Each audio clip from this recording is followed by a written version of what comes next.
Okay, ito na. Lalagay na ako ng yero, mga idol, mga lods, mga boss. Ayan. Mga boss, mga lods, pasensya na kayo kung ganito lang yung mga video ko. Kasi ang kino-content ko lang naman, kaya ang binibideo ko yung araw-araw kong ginagawa. O kaya araw-araw na trabaho ko. Kaya pag hindi nyo magustuhan, wala akong pakialam. Joke lang. Okay. At kahit na ganito naman mga video ko, sana naman ay naibigan nyo, kaya panoorin nyo. Ayan. Ito. Malapit na matapos. Kala ko papunta na kami dinapigin nung Lunes, pero pinapatapos pa naman ni boss ito.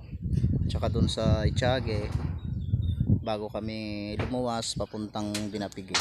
Ayan yung mga boss, mga lods, mga idol. Pag ako nakapunta ulit sa Dinapigi, sakali pag marunong na ako mag-edit, gagawa ako ng magandang content.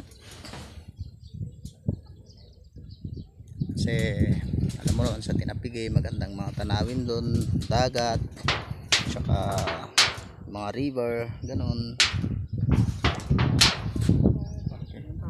Ayun na pala yung kasamaan ko, si Alfredo. Yun, binabatak na yung tatansen raw niya. Kasi hindi siya sure sa mata-mata lang. Ibig sabihin ng mata-mata, yung silip-silip lang, kumbaga.